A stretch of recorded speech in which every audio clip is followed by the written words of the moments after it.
런던에 처음 가가지고 집값이 워낙 비싸요. 기숙사조차도 비싸더라고요. 그때 이제 눈에 딱 들어왔던 게 번듯한 아파트 건물들이 많더라고요. 근데 그 건물들이 대부분 다 소셜 하우징이라고 하는데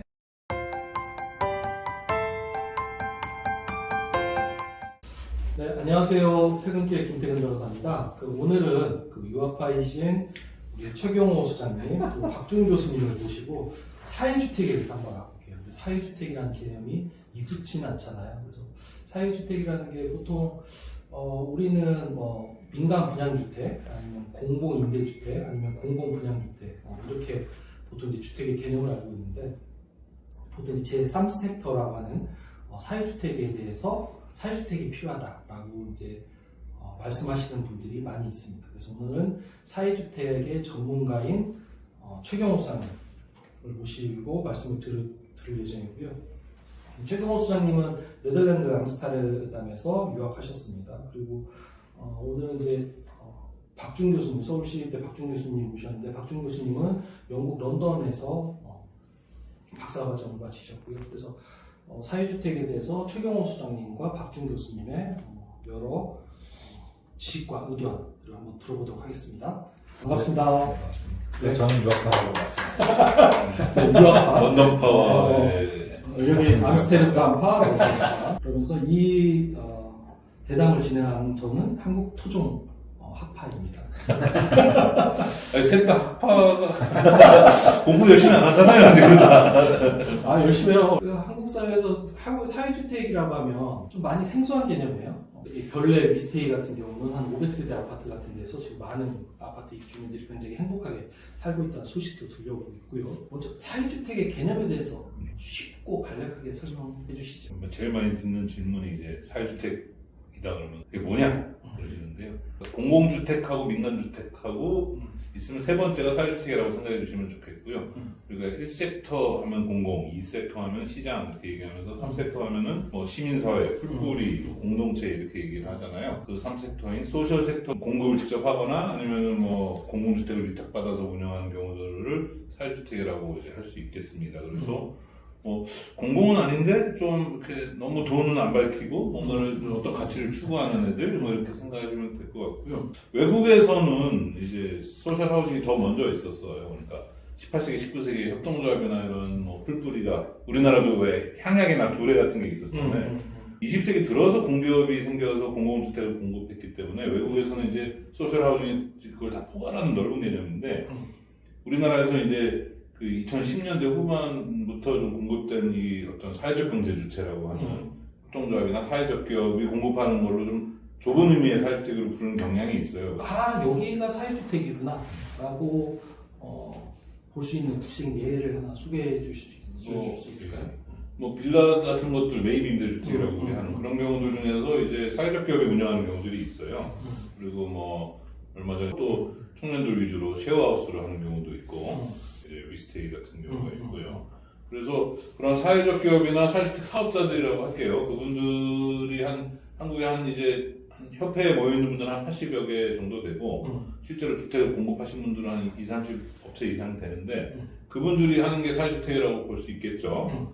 별내 위스테이가 그래도 가장 대중적으로 이해가 쉬운 것 같아요. 별내 위스테이 혹시 운영 방식에 대해서 한번 소개해 주시죠. 거기는 이제 협동조합 방식이 일단 큽니다.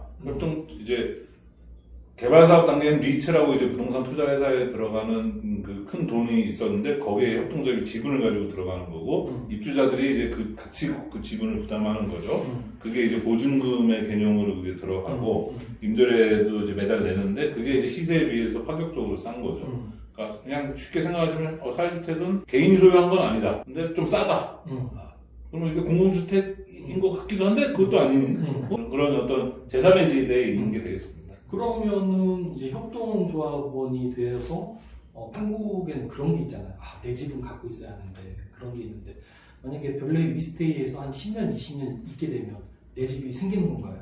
거기는 이제 사업 모델이 10년 후 분양 전환 이런 게 선택의 여지가 있습니다. 대체로 사회주택에 들어오시는 분들은 당장 소유를 하거나 시세 차익을 하지 않고 좀 당장 일단 마음 편하게 살겠다라는 걸 선택하죠. 만약에 20년 동안 계속 조합원으로 유지하게 된다면 조합 지분으로서 자기 집을 소유하게 되는 건가요? 근데 이 경우는 사회적 협동조합이기 때문에 사회적 협동조합은 법적으로 해산해도 자산을 배당해주지 못하고 국고에 귀속됩니다. 계속 보조할 수 있는 그렇죠. 그런 실익이 예. 있는 거네요. 파격적으로 좀 싼 가격으로. 별내 위스테이 그리고 또 하나 어디 있죠? 지축에도 있고, 혹은 이제 뭐 다다라 마우스라고 장애인분들하고 어울려 사는 뭐 주택이라든가 이런 자세한 얘기는 사회주택협회 홈페이지에 가시면 다양한 사회주택들이 다 소개가 되고 있습니다. 그래서 혹시 사회주택에 궁금하신 분들은 사회주택 홈페이지를 한번 보시면 좋겠습니다. 그러면은 지금 현재 세계 공급 현황은 어느 정도? 그러니까 이제 우리나라에서 유럽식 사회주택이라고 해가지고 이제 공공주택까지 포괄하는 개념이라면 좁은 의미의 사회주택, 사회적 경제 주체나 협동조합이 하는 거라면 우리나라 사람들이 이제 어느 정도 좀 살만해지고 이제 시간도 내가지고 내가 투기까지는 하고 싶진 않은데 그냥 계속 세입자로 살자니 좀 답답하고 뭐 이런 거 이제 그런 요구들이 그맘때쯤 이제 어떤 결실이 제도적으로 맺은 거고 네. 그래서 열심히 10년이 지났는데 이제 겨우 10,000호도 아직 안 됩니다. 1만원. 그렇죠. 네. 최경호 소장님이 말씀하신 되게 이게 사회주택의 장점에도 불구하고 공급은 조금 지지부진한 것 같아요. 그 이유는 무엇이죠? 그러니까 집이라는 게 이제 지으려면 집하고 땅하고 계획이 필요한데 그런 측면이랑 몇 가지 말씀드리겠습니다. 일단 사회주택이라는 게 이게 팔아서 돈을 버는 사업이 아니니까 처음에 집값이 짓는데 한 2억 원 들어가면은 임대료를 뭐 50만 원씩 받아가지고 그거를 회수를 하려면 시간이 오래 걸리겠죠. 이런 금융 시스템이 좀 옆에서 받쳐줘야 되는데 그런 게 부족했습니다. 그래서 뭐 그때 외국 답사 가셔도 보셨지만 외국에는 이제 뭐 1%짜리 이자율로 30년을 빌려주고 이런 돈들이 다 사회주택을 짓는데 많이 투입이 됐는데 우리는 그런 게 좀 부족했고 땅을 구하기도 어려웠고 2010년대부터는 이미 서울시나 뭐 수도권 땅값은 너무 비싸고 땅은 비싸지 그런 장기로 저리를 빌려주는 돈은 별로 없지 그리고 이제 약간 행정도 좀 소극적이고 약간 레드 컴플렉스처럼 이름에 대한 거부감도 있고 혹시 뭐 다음 정부에서 내가 이거 좀 했다가 이제 좀 이렇게 좀 별로 찍히는 거 아닌가 뭐 이런 걱정도 있으셨을 거고 또 좀 생소하니까 아무래도 아니 협동조합이라고 찾아왔는데 실제로 협동조합 중에서 막 사기 같은 거 사기 분양 이런 거 해가지고 뉴스에 난 경우도 있었어요. 이거를 허가해줘서 사업 진행하다가 엎어지면은 공무원들이 자기가 또 책임진 거 겁나니까 소극적으로 됐는데요. 저는 이제 지난 10년 동안 이제 어떤 모델이 좀 할만하고 어떤 부분들은 우리가 이제 주의해야 되고 이런 것들이 어느 정도 좀 검증이 됐다고 보고요. 앞으로는 좀 탄력을 받지 않을까 보고 있습니다. 그래서 앞으로 좀 더 탄력을 받았으면 좋겠고 사회주택이랑 금융 문제가 굉장히 중요해 보이고 그리고 이제 제가 2020년도 2월달에 비엔나를 갔다 왔더니 비엔나에 거의 국민소득이 거의 6만 달러 한국보다 한 2배 정도 되더라고요. 근데 이제 그런 시민들이 사회주택에 사시는 거 보고 되게 이제 놀랐는데 여기서 우리 유학파이신 박준 교수님이 런던에 계실 때 런던에 몇 년 계셨죠? 한 7년 정도. 7년. 사회주택을 많이 보셨을 것 같아요. 많이 봤죠. 런던의 사회주택은 어떤 모습입니까? 거기에 이제 런던에 처음 가가지고 집값이 워낙 비싸고 기숙사조차도 비싸더라고요. 근데 그때 이제 눈에 딱 들어왔던 게 번듯한 아파트 건물들이 많더라고요. 근데 그 건물들이 대부분 다 소셜 하우징이라고 하는데 설명해 주신 그 사회주택 제한적 영리 주체나 아니면 비영리 주체가 오면 그렇죠? 네, 그 중에 영국에는 카운슬 하우징이라는 게 있어요. 우리로 치면 이제 공공임대주택, 카운슬 그 지자치구에서 이제 관리하는 그리고 그 중에 일부를 이제 민간으로 넘긴 적이 있었습니다. 그럼 근데 그게 이제 많더라고요. 그럼 대략 뭐 수치적으로는 지금은 줄어가지고 20%. 그러니까 왜냐면 그거는 이제 또 맥락이 있는데 2차 세계대전 이후에 시작은 그 전에 됐어요. 근데 2차 세계대전 이후에도 본격적으로 많이 공급을 했습니다. 맥락이 그렇죠. 네. 복지국가 서유럽 공산국가들이 들어서잖아요. 이제 그 도미노처럼 네. 하니까 서유럽에서 위기감을 느낀 거죠. 그래서 더 복지에 대대적인 투자를 많이 했거든요. 그래서 의료 이런 것도 다 국유화, 철도 국유화, 방송국 그런 국유화 흐름이 쭉 있었었고 사회복지를 강화하는 그런데 서유럽에서 강하게 나타납니다. 네. 영국도 이제 중에 굉장히 센 나라 중에 하나였고 그래서 나왔던 게 그 이제 또 전후에 전장에 나왔던 병사들이 돌아오잖아요. 주택이 부족하거든요. 그런 요기 겹쳐가지고 카운슬 하우징은 아주 대대적으로 공공주도로 해가지고 그래서 한 해에 지어진 주택 중에 뭐 40인가 50%가 공공주택이었던 적도 있었습니다. 그런 게 이제 쭉 쌓여가지고 재고량이 30% 넘었던 적이 있었어요. 음. 전체 주택 중에. 임대주택 중에가 아니고 전체 주택 중에. 우리 치면 2천만 원 중에 2, 3은 600, 700만 원. 그 정도가 이제 임대주택이었던 거예요. 그렇게 많은 정도로. 그러니까는 아까 저기 빈 가셔가지고 좀 놀라셨다고 네, 했는데 네, 네. 그럴 수밖에 없는 게 양이 많으니까 흔한 거예요. 흔하니까 여러 사람들이 거기서 거주하고 거기 사는 게 특이한 게 아닌 거죠. 그래서 저렴하게 이제 살 수 있는 주택들이 많이 있다라는 것이 놀랬죠. 제가 봤을 때는 이미 그게 좀 약간 퇴조한 상황이었음에도 불구하고 그래도 굉장히 많았었고 그래서 그 주거 취약계층이라고 하는데 뿐만 아니고 우리가 보편적 주거복지를 얘기하는데 네. 더 소득이 더 높으신 분들도 높은 분들도 이제 거주할 수 있는 그런 기능을 하고 있다는 거죠. 그런 걸 보고 저도 이제 공공주택에 본격적으로 좀 관심을 두게 됐습니다. 그러면 지금 교수님께서 말씀하신 사회주택은 이제 한국에서 얘기하는 공공임대주택도 포함해서 그렇죠. 런던의 재고량이 한 20% 된다. 그렇죠. 그렇죠. AI 한번 제가 작년 2월 달에 파리를 갔다 왔더니 파리도 파리는 25%를 달성했다는 거예요. 근데 지금 서울은 지금 7% 뭐 전후 이러고 있잖아요. 그러니까 그걸로 인해서 참 한국은 자산 불평등에 대한 좀 아무런 대안이 좀 부족한 것 같다. 것 같은데. 근데 이제 저희가 생각했을 때 원래 영국이라고 하면 뭔가 이제 복지국가 모델이었잖아요. 근데 저희가 갑자기 영국에 이제 임대차 법을 공부하는데 갑자기 뭐 6개월 임대차가 나오고 임대차 규제가 없어졌다고 그래요? 왜 갑자기 그 영국의 주택 임대차 시장이 그렇게 갑자기 확 시장에 맡기게 되는 건가요? 그게 그렇죠. 대처 정부가 기점이 되는 그때부터 시작됐다고 보죠. 그 전까지는 이 영국의 보수당이 있고 노동당이 있잖아요. 네. 근데 전후에 그 전쟁을 이끌었던 처칠의 보수당이 집권하지 못하고 노동당이 집권을 했어요. 대대적인 사회복지 정책을 쫙 하면서 전폭적인 지지를 받아서 1979년도에 대처 보수당 정부가 집권하기 전까지는 쭉 이제 아주 오랫동안 노동당 정부에서 주로 이제 집권하면서 여러 가지 정책을 폈죠.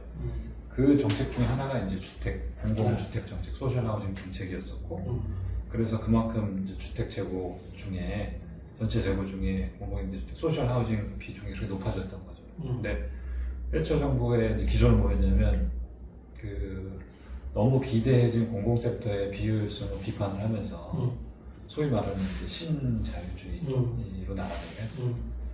그때 또 미국에서는 리거노믹스라고 그래가지고 패처리즘 두 개가 대표적인 방향이 있었잖아요. 그러면서 대대적으로 국유재산을 민영화, 여러 가지 규제를 완화하는 정책을 폈죠.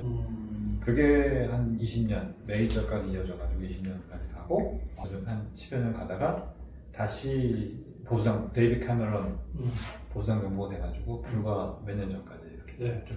그러니까 최근 역사를 보면 보수당이 집권했던 역사가 더 길어요. 맞아요. 그래서 그 과정에서 그 전에 복지국가 모델이 많이 바뀌었죠. 그래서 그 많던 주택 재고 중에 소셜 하우징 주택 중에 한 거의 절반 넘게 민영화라는 게 이제 두 가지가 있는데 그냥 매각하는 경우가 있어요. 살던 사람한테 그냥 넘겨버렸어요.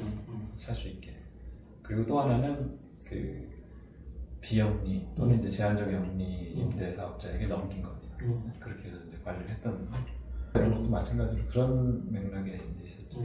그럼 이제 주택 임대차 시장이 뭐 대체 정부터 80년대 초반부터 한 2020년대까지 40년간 계속 이렇게 중간에 축소해 오면서 토니 블레어 정권이 있었는데 그때 또 이전의 노동당 정부처럼 많이 가진 못했어요. 못했죠. 그냥 전체 흐름이 있으니까 네. 40년간 계속 이렇게 후퇴하고 있고 이제 거의 뭐 시장에 맡기는 이런 상황. 민간은 거의 그렇게 된 거죠. 네. 그럼 이제 여기서 궁금증이 있을 것 같아요. 그러면 이제 런던에 또는 아니면 영국에 기존의 사회주택이 지나치게 뭐 비효율화됐기 때문에 당연히 이렇게 뭐 민영화되고 시장에 맡기게 된 거 아니냐 뭐 그런 문제가 있었을 거라고 이제 많은 이제 생각하실 것 같은데 그 부분은 어떻습니까? 그게 저는 거기 굉장히 이제 그 주장에 비판을 하는데 그때 대처 정부에서 대대적인 자산 이전, 스톡 트랜스퍼라고 부르는데 그 이전이 지금 없었다라면 어떻게 됐을까를 상상을 해보는 거예요. 해보면 스탁 트랜스퍼를 하면서 뭘 했냐면 우리가 지금 하는 이제 주거급여라는 하우징 베너핏 제도를 보완적으로 도입을 합니다. 네. 그러니까 이제 자산한 뭐 비율도 하고 관리도 힘들고 공공에 계속 부담이 되니까 넘기자. 단기적으로 보면은 공공의 재정 부담이 줄어들어요. 그렇죠? 그리고 하우징 베너핏 이제 막 시작해가지고 그 부담이 크진 않았어요. 근데 그게 누적으로 20년, 30년이 지나니까 하우징 베너핏 그 사이에 무슨 일이 있었냐면 주택 가격이 엄청나게 올라갔습니다. 그럼 어떻게 되냐면 민간 임대 시장에서 임대료가 엄청나게 올라갔어요. 맞아요. 그럼 그거를 갖다가 주거급여, 하우징 베너핏으로 지원을 해야 되잖아요. 네. 그 비중이 엄청나게 커진 거예요. 그래서 영국 정부에서 주택 정책 중에 관련된 재정 지출 중에 가장 비중이 높은 게 주거급여, 하우징 베너핏. 이 제일 많이 지금 되고 있고 신규로 공급하고 뭐 이런 데는 이제 좀 적게 돼요. 그 실제로 똑같은 집에 계속 사는데 집주인이 국가에서 이제 민가격을 바뀌었는데 임대료만 더 비싸졌고 그렇지. 비싸진 임대료만큼을 주거급여를 메꾸면 네. 결국 이 공공재정이 민간은 여기 다주택자 임대인한테 임대료가 가는 올라가요. 그런 상황이 됐다는 네. 뉴스가 이제 나오고 그때 보니까 가디언지 보니까 네. 그 자가소유를 진흥하자는 목적으로 이제 민영 그 개별 분양을 시켜줬는데 이 사람들이 또 빚을 못 갚으니까 다시 팔았죠. 그래서 40% 정도가 결국은 또 그런 식으로 다주택자한테 결국은 갔다. 혹은 이제 영리 임대인한테 갔다라고 하더라고요. 시장을 그대로 갖고 있었으면 그러니까. 대체 효과가 있던 거예요, 또 시장에서. 그래서 지금의 런던 주택이 엄청나게 올라가고 맞아요. 그 임대료 수준이 막 정말 부담 가능하지 않은 수준이거든요. 그런 게 훨씬 더 줄어들었을 것이다. 공공에서 계속 가지고 있었으면 임대료 그렇게 많이 안 올리잖아요. 돈은 더 많이 결국은 쓸수 쓰고. 있고. 근데 돈은 더 많이 썼어요. 그러니까 공공이 돈 안 쓰고. 그러니까 굉장히 단기적인, 근시안적인 정책이고 근시안적인 장기로 보면은 갖고 있어야 되고 더 늘렸어야 돼요. 장기적으로는 비용이 오히려 증가했다. 그 비판이 있어요. 주거가 그렇게 늘려가지고 민간 시장 그 민간 시장의 주택 임대 사업자 내지는 민간 주택을 가지고 있는 사람들 계속 펌프하면서 주머니만 채워줬다 이런 비판이 이제 대표적이에요. 제가 하나 여기서 말하려고 했던 건 그래서 자가소유를 늘리겠다는 게 취지는 좋았는데 이게 사실 사람들의 그 경제력이 뒷받침되지 않으면 그거는 이제 살짝 스쳐가는 것일 뿐이지 실제로 어떤 자가소유의 안정감을 주지 못하고 한 사이클만 한 10년, 20년만 지나도 결국은 이제 또 양극화로 가게 된다. 자가 보유율이 높아지지 않았어요. 그리고 아까 말씀드린 데이비드 캐머런이 2010년도에 이제 자유당과 같이 해서 집권을 하는데 그 이후에 그 과거에 대처가 했던 것처럼 네. 자산 그 자가 중심의 정책들을 지원하는 걸 많이 했거든요. 이렇게 네, 그렇죠. 뭐 own your home 이런 식으로 엄청 캐치프라이즈 내면서 다양한 종류의 주택을 구매하는 를 지원하는 정책도 많이 폈어요. 근데 자가 보유를 비교해 보면 높아지지 않았어요. 그러면 자산 불평등 지수만 더 높아지고 그런 상황. 임대료도 공공재정은 공공재정대로 쓰고 예를 들면 어떤 정책도 있냐면은 주택 가격이 이제 100이면 한 3만 가지고 있어도 집을 살 수 있도록 지원해주는 그런 정책도 있었어요. 네. 그럼 완전히 그러니까 네덜란드는 수요를 막 주택 구매 수요를 막 불을 지핀 거죠. 음. 그러면은 주택 가격이 올라가 버리잖아요. 그러면 다음 정부는 더 힘들어지는 거예요. 그 다음 세대는 더 힘들어지고 그런 좀 근시안적인 정책들을 계속 펴왔다. 근데 그거를 약간 우리도 그런 식의 접근 방향은 굉장히 조심해야 된다. 수요자 지원 정책은 그런 이제 그 말하자면 교훈인 거죠.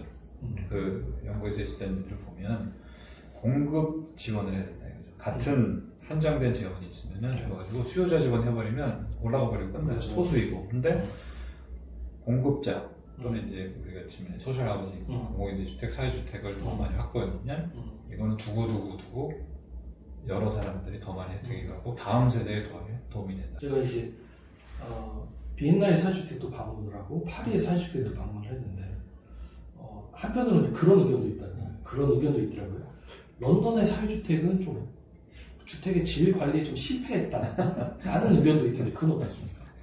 그래서 제 생각에는 사회주택이 필요한 것 같은데 공공임대주택이 이제 사실은 우리나라로 보면 공공임대주택 질이 굉장히 좋게 이제 공급이 되고 있어서 네. 우리가 이제 주거실 때 조사를 하면 공공임대주택에 입주하고 싶은 그 의향을 물어봐요. 그 비율이 지금 70% 넘었습니다. 특히 이제 저기 청년층에서 70% 넘었어요. 74%인가 그래요. 2년 전에는 63%인가 그래요. 10%포인트가 늘어났어요. 청년 세대가 수치가 그렇고요. 전체 세대를 봐도 이게 더 늘어났습니다. 생각보다 우리나라도 그렇게 바뀌고 있는데, 맞아요.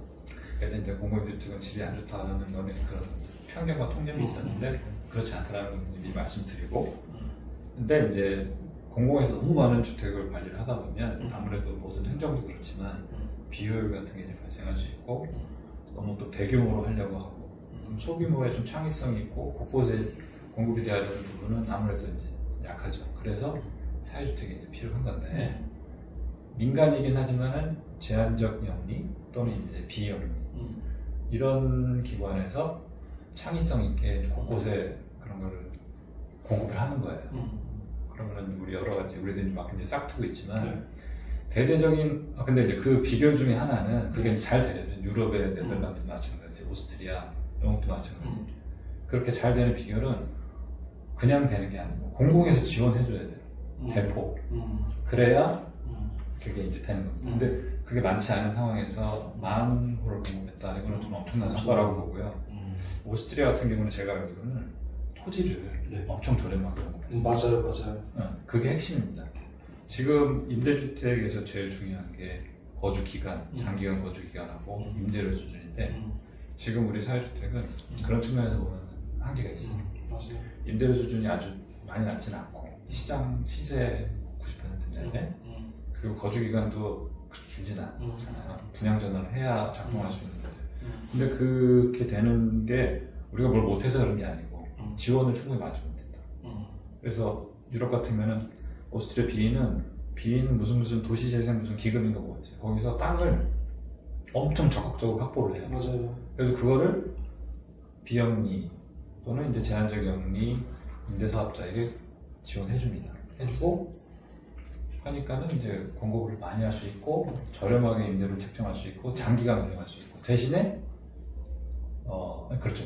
지원해주는 대신에 그런 관리를 엄청 세게 하는 임대료 수준이라든지 거주 기간이라든지, 그럼 주거 안정성이 훨씬 강화된 좋은 주택이 나올 수 있는 비결이 공공의 지원에 있다. 그래서 우리도 사회주택을 더 강화하려면 토지, 기금 지원도 더 세게 해줄 필요가 있습니다. 그거 관련해서 제가 영국의 상황을 아주 자세히 모르지만, 만약에 이제 영국의 공공주택이 뭐 사실 이제 사회 전체적으로 우리가 영미식 자본주의하고 또 유럽식 자본주의가 다르다는 얘기도 하고, 복지 체제도 좀 보편 복지냐 아니면 자녀 복지냐 그런 얘기도 하는데 그런 것도 있겠고요. 또 하나는 이건 실제 한국 사례에 대한 증언인데요. 그러니까 이제 제가 LH공사, SH공사 분들 만나서 보면 요새는 이제 그런 말씀들을 하세요. 그러니까 사회주택을 의식을 하시면서, 아니 우리도 잘하는데 굳이 왜 니네가 이걸 하냐. 근데 사실은 제가 생각할 때 최근에 공공주택의 품질이 좋아지고 한 거에 좀 약간 아전인수는 있지만, 그러니까 약간 그게 있어요. 그러니까 공공이 사실을 좀 경쟁 의식이 없잖아요. 그러니까 우리밖에 없어. 약간 독점이고 우리가 싸게 해주고 나머지는 민간은 비싸고 하니까 약간 어떻게 보면 이제 새로운 걸 개발하고 창의를 있게 하려고 하는 유인이 덜 할 수밖에 없는 게 공공의 숙명인데, 사회주택이 뭐 1만 원라도 있으면 1만 원라도 있으면 우리도 잘할 수 있는데 어떻게 만들지 신경 쓰고 막 이러기 시작하는 거예요. 그래서 저는 사회주택이 공공주택하고 뭐 이렇게 1대1 경쟁하고 똑같이 1억씩 받아서 누가 더 집을 잘 짓나 이렇게 경쟁하기보다는 약간 이런 식으로 하면서 쟤는 기획을 잘하네. 근데 공공은 이제 신용이 있고 토지나 이런 금융에 대한 대규모 자본을 핸들링할 수 있고, 그래서 좀 그런 식으로 협업하는 구조로 앞으로 갔으면 좋겠고요. 맞습니다. 네. 영국도 방금 말씀드린 것처럼 카운슬 하우징이라고 해서 여전히 공공에서 관리하고 있는 공공주택 소셜 하우징이 있고, 그다음에 민간으로 넘어간, 그래서 걔네들은 RSL이라고 해요. Registered Social Landlords 이렇게 불러요. 그 비영리 또는 제한적 영리 임대 사업자들. 그 두 개가 다 있어요. 근데 재밌는 건 지원이 차이가 있지 않아요. 근데 프랑스도 그럴 것이고 오스트리아도 그럴 것이고 네덜란드도 오스트리아의 사회주택협회, 소셜하우징협회, 거기 제한영리협회죠. 거기 가입한 회원사가 190개쯤 돼요. 그러니까 이게 서로 약간 경쟁이 되죠. 그러니까 공공성을 추구하면서도 독점이 아닌 시스템이 중요하다는 생각이에요. 네덜란드는 300개쯤 되거든요. 근데 우리나라는 이제 약 80개인데, 예. 그러니까 그런 식으로 하는 게 어떻게 보면은 그 품질을 잘 유지할 수 있는 비결이 아닐까, 중에 하나가 아닐까. 그래서 여기서 중요한 말씀 해주신 게, 한국의 사회주택의 품질이 한번 궁금하신 분들은 그 별내 위스테이를 한번 가보시면 정말 좋을 것 같고요. 그 다음에 박준 교수님이 좋은 말씀 해주셨는데 비엔나 같은 경우는 공공의 땅을 가지는 게 매우 중요하다. 그래서 제가 비엔나를 가서 그때 놀랐는데 우리나라 서울보다 더 잘 사는 비엔나는 이렇게 공공의 땅을 소유하려고 이렇게 100년 전부터 애를 썼다는 거예요. 근데 왜 우리 서울시는 계속 땅을 팔고 있을까? 용산 전기차장도 지금 철도공사 갖고 있는데 왜 그걸 왜 팔려고 이렇게 아둥바둥할까? 그러면 이제 여기서 이렇게 또 막 추상적인 얘기하면은 또 잘 모를 수가 있어서 그러면 일단 최경호 소장님이 저는 비엔나 가서 가장 인상적이었던 게 자르 파브릭이라고 그 갑자기 그 건축가님 이름이 생각 안 나는데 거기 밑에 1층에 수영장이 있고 그래요. 그래서 거기 시민들이 같이 수영도 하고 그러면서 잘 사시더라고요. 그 다음에 거기 그 지하에도 공연장도 있었어요. 연극도 하시고 음악회도 하시고 이렇게 살 수도 있구나 라고 생각을 했는데 네덜란드에서 가장 인상적인 주택은 하나 그러니까 사람들이 검색해보고 한다면 거기에 조금만 이따 드릴게요. 사실 개별 주택도 인상적인 게 있었지만 저는 사실 네덜란드 가서 제일 충격 먹었던 거는 저도 이제 처음에는 기숙사에서 좀 살다가 이제 집을 구해야 되는데 치과하러 나가니까 계약 기간이 무기한인 거예요. 무기 계약인 거예요. 저 처음에는 이제 물어봤죠. 계약 기간이 얼마냐 그랬더니 그 부동산에서 당황하는 거죠. 우리 무기인데 거기서 이제 뒤통수를 세게 참고로 무기한이라는 게 계약 기간이 없다는 거예요. 그냥 계속 살 수 있다는 거예요. 네. 물론 이제 1년마다 국가가 정한 약간 임대료 상한선은 있는데 고한 올릴 수는 있어요. 근데 예측 가능하잖아요. 2%, 3% 올리는 건 나도 물가가 오르는데 낼 수 있죠. 근데 이제 어느 날 갑자기 쫓아낸다던가 갑자기 몇 천만 원 전세금 올린다던가 그런 게 아닌 거죠. 그래서 내가 여기 얼마나 더 살지 모르겠지만 언제 쫓겨날지 걱정 안 해도 된다는 게 너무 충격이었고 이렇게도 사회가 얼마든지 굴러가는데 왜 우리나라는 계약갱신권 한번 좀 늘린다면 그렇게 날리고 사유재산 침해한다고 날리고 할까? 그게 일단 되게 큰 충격이었고요. 네, 그게 너무 압도적이어서 잠깐 난 사유주택 공부하러 왔는데 사유주택 공부하러 이 나라에 왔는데 이게 더 중요한 거 아닐까 하는 생각을 하게 될 정도였고요. 사유주택은 이제 워낙 거기도 공급자들이 한 300개 공급자들이 저마다 다 자기 특색을 자랑하는 것들이 많아서 많아요. 근데 좀 인상적이었던 거는 암스테르담의 그 웨일 고래라는 이름의 사유주택인데 한 170세대인가 그러는데 이제 임대하고 분양이 공존해 섞여 있고 마당도 같이 쓰고 그런데 참 인상적이었고요. 그리고 고집은 아니지만 이제 실제로 방문을 했는데 사유주택에 사는 사람한테 방문했는데 벽지에 페인트를 자기가 마음대로 막 칠해놓고 방 안도 마음대로 꾸며놓고 사는 거예요. 그래서 우리는 이제 민간임대 쓸 때 이제 벽에 못질 하나 하는 것도 덜덜 떠는데 근데 물어보니까 이제 무기계약이니까 내가 여기서 원하는 대로 살 수 있으니까 그리고 그 평균 거주기간이 13년인가 그래요. 그래서 한국에 제가 찾아봤어요. 한국의 자가주택의 평균 거주기간이 얼마인지 찾아보니까 11년인가 그러더라고요. 근데 자가주택 살면서 집값 떨어지면 어떡하지? 내가 빚 못 갚으면 어떡하지? 이러면서 마음 졸이면서 살고 하자가 있어도 쉬쉬하는 경우도 있고 요새는 많이 없어졌죠. 그래서 그렇게 사는 사람하고 여기서 이렇게 사는 사람하고 누가 진짜 내 집에서 사는 거지? 도대체 내 집이란 뭘까? 하는 생각을 하게 됐었어요. 그게 저는 제일 인상이었습니다. 잠깐 박준 교수님은 런던에서 네, 가장 인상적이었던 좀 인상적이었던 게 처음에 가가지고 여기저기 동네를 다니다 보잖아요. 다녀보는데 아마 여러분 첼시라고 제가 저기 학교 근처에 좀 북쪽에 캠든이라는 데는 오히려 사유주택 카운슬형이 있을 법하다는 생각이 들었는데 첼시는 웨스트민스터가 있고 그 서쪽에 사우스 켄싱턴 첼시 해가지고 완전 중심부고 되게 약간 부유한 이미지 그렇잖아요. 맞아요. 그런데 거기에도 이제 되게 쫙 있는 거예요. 곳곳에. 그래서 왜 이렇게 여기 있을까라는 걸 이제 궁금했었는데 그게 이제 아까 말씀드렸던 그 50년대 60년대 한참 공급할 때 자치구별로 할당이 있었어요. 비율 맞춰야 된다. 맞는 말이죠. 그러니까 우리나라 같으면은 보통 우리 외곽에 택지 개발할 때 집중적으로 거기에 채워서 넣어가지고 양을 맞추는 방식 이런 식으로 양쪽으로 갔는데 거기는 위치도 중요했던 거예요. 그래서 곳곳에 다 있는 거예요. 첼시에도 소셜 하우징이 필요한 사람들이 있고, 그렇죠. 캠든에도 있고. 맞아요. 그런 겁니다. 그래서 그게 되게 인상적이었어요. 그래서 그런 그 전원돼서 사용 얼마나 좋을까?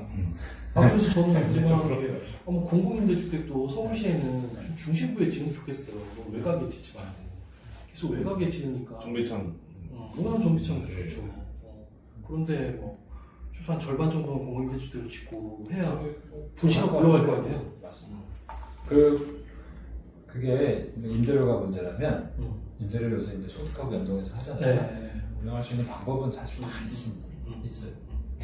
저기 강남 집값 떨어진다고 혹시나 강남 주민들이 불편해하거나 하실 수 있겠는데 저는 사실 그거보다 이제 이게 우리가 코로나를 겪어봤지 않습니까? 네. 근데 이제 예를 들어 우리 동네 내가 병원에 가야 되는데 우리 동네 일하는 간호사나 소방관 분들은 집값이 너무 비싸가지고 막 2시간 걸리는 먼 데서 통근해야 하고 맞습니다. 그러면은 그 총 과정도 그 사람도 힘들지만 도시가 건강하게 살아남으려면 다양한 계층이 일정한 지역 안에서 좀 어울려 살아야 되는데 그래서 저는 강남 지역에 이 공공주택이 생기는 게 강남 사람들한테도 좋다라는 얘기를 꼭 드리고 싶습니다. 그러면 이제 키워커스라고 네, 해가지고 소셜 키워커.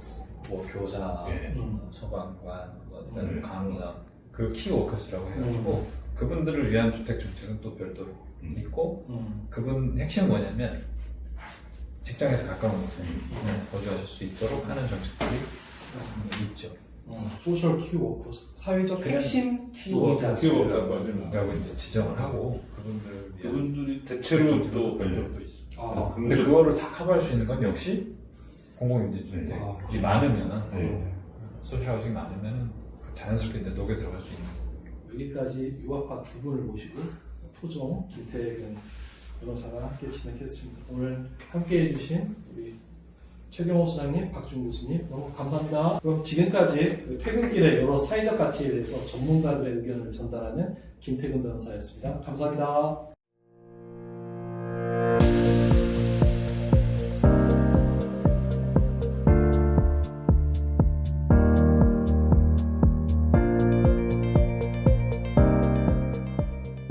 그럼 이제 여기서 이제 서울 아파트 얘기를 해야 할 것 같은데 한국 사회에서는 뭐 서울뿐만 아니라 지방까지도 서울 아파트를 안전자산이자 이제 본인의 노후자산으로 약간 금처럼 모으는 그런 문화가 있어요. 근데 이제 조금 전에 우리 말씀하셨는데 그렇게 공공임대주택도 들어가는 게 강남 아파트에 좋다라고 말씀하셨는데 거기 살고 계시는 분들 생각이 다른 것 같아요. 많이. 그거에 대해서 혹시 박준 교수님이 혹시 좀 설득력 있는 대안이 있을까요? 설득력 있는 대안이라기보다는 우리가 이제 사회적인 지속 가능성이라는 화두를 가지고 진지하게 고민해야 되는 시점이 좀 이미 지났지만 지금이라도 늦지 않았으니까 고민해야 된다. 이게 뭐냐면 지금 방식이 사실 뭐냐면 주택 가격이나 이런 건물 가격 올라가는 이유가 다 임대료 기반이거든요. 임대 수익 기반에서 그게 이제 자산화된 게 가격으로 나타나는 거예요. 그러면 임대료 누가 내느냐? 누군가 내주는 거예요. 그러면은 계속 이 가격이 올라간다는 얘기는 다음 세대, 다다음 세대가 계속 임대료 부담을 줘야 된다는 얘기고. 그러네요. 이게 뭐냐면 누군가에서 이제 그 생산적이지 않은 방식으로 이걸 받아가지고 이제 그 이득을 취하는 방식인데 이제 좀 많이 올랐으니까 이제 좀 우리 자식들하고 손주들하고 다음 세대를 위해서 좀 이거를 안정화시킬 수 있는 방법에 대해서 좀 합의점을 찾아가야 된다. 방법은 있어요. 그럴 것 같아요. 방법이 있어요. 아까 말씀드린 것처럼 지역 균형 발전이 굉장히 중요하고 도시라는 그 특성, 기본적인 본질을 우리가 생각해 보면 일자리라는 그래서 이제 지역 균형 발전이 중요하고 또 주택 공급인데 저렴한 주택 공급이 중요하고요. 그리고 부동산 세금. 부동산 세금이 지금 너무 약하다는 게 공감대가 있잖아요. 그거 정상화해서 그 세금 가지고 또 공공주택 지원하고 사회주택 지원하고 그러면은 효과가 2배, 3배 되는 거죠. 그러면은 여기 목면서 이렇게 하지 말고 욕심은 이제 조금 내려놓고 다음 세대에 좀 통 크게 그냥 기부한다 생각하고 돈 많으신 분들 기부 많이 하잖아요. 그것도 쉽지 않은 거예요. 제가 그 강남 아파트 설정과 저 얘기해봤는데 또 쉽지 않은 거예요. 근데 다만 이제 뉴욕 시장이 이번에 조람만단이 됐잖아요. 근데 그분이 항상 가장 내세웠던 게 어포더빌리티인데 이제 서울시도 그게 핵심 주제가 될 것 같아요. 맞아요. 어포더빌리티하고 교통비, 그러니까 주거비하고 교통비에 천착했잖아요. 조란 마플랜드. 그러니까 대도시에 사는 많은 시민들이 가장 불편한 게 가장 힘들어하는 게 그거잖아요. 가장 중요하지. 서울은 예외가 아니에요. 서울도. 그 부분에 해결이 필요하다. 그리고 조금 더 이제 구체적인데, 지금 이제 서울로 자산이 집중되면서 발생하는 이제 청년층의 자산 부분 문제, 그리고 이제 집안의 지역 교통 문제들이 있는데, 이걸 해결하기 위한 가장 좋은 방법은 혹시 어떤 걸로 생각하시는지?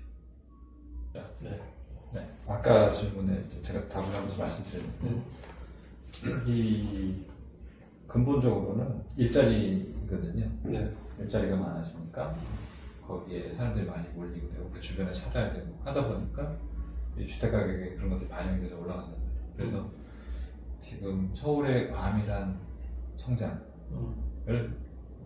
막아야 된다. 그리고 이거를 균형 발전 차원에서 외곽으로 이전을 해야 된다. 그래서 그 중에 하나가 우리 그 행정수도 완성이라는 어떤 그런 맥락에서 우리가 이해를 해야 되고 더 강력하게 추진해야 된다. 그리고 그 이전된 그 이전 적지 남은 그 빈땅들은 서울 시민들을 위해서 서울 시민들의 삶의 질을 개선하는 데 쓰자. 부족한 게 뭐예요? 복지공간도 부족하고 공공주택, 저렴한 주택이 부족하잖아요. 그래서 그런 부분에 그걸 잘 쓰면 좋겠다. 그러면은 이제 공공에 이전할 때도 그거를 각 기관한테 알아서 팔고 알아서 지어갖고 가라 이렇게 하지 말고 실질 이전 비용은 대주고 그 다음에 자산은 양도 받아가지고 그걸 종합적으로 관리하는 기구가 있어야겠다. 기관이 있어야겠다. 비엔나처럼 공공기관이 이전하더라도 그 부지는 공공자산으로 관리하면 좋겠다. 그래야 이 청년 문제, 부동산 가격이 계속 올라가는 문제도 근본적으로는 거기에 있다. 그리고 청년들이 지역에서도 굳이 서울에 안 올라와도 거기서 마음에 드는 일자리에서 일할 수 있는. 말은 쉽게 하지만 어렵겠죠 사실은. 근데 할 수 있는 것들은 이제 우리가 그 행정수도 완성이라는 거는 명확하게 할 수 있고 해야 되는 것이고, 그다음에 부동산 세금은 다방면으로 좀 합리적으로 정상화할 필요가 있다. 그래서 거기서 나온 세수를 또 이런 목적에 잘 쓰자. 네, 그래서 LH공사의 기존의 토지은행이라는 게 이제 유명무실하지만 그런 제도가 있는데 거기서 이걸 비축을 계속하고 이걸 어떻게 이제 잘 쓰는 게 성과가 되는 그런 행정 체계로 이걸 바꿔야 되겠죠. 뭐 사실 그분들이 뭐 그걸 팔고 싶어서 꼭 안달이 났다고 저는 막 오는 건 아니지만 뭐 그런 부분들이 좀 있는 것 같습니다. 공공자산을 마련하는 게 중요하다. 네. 그럼 이제 여기까지가 오늘 준비된 질문 내용이었고요.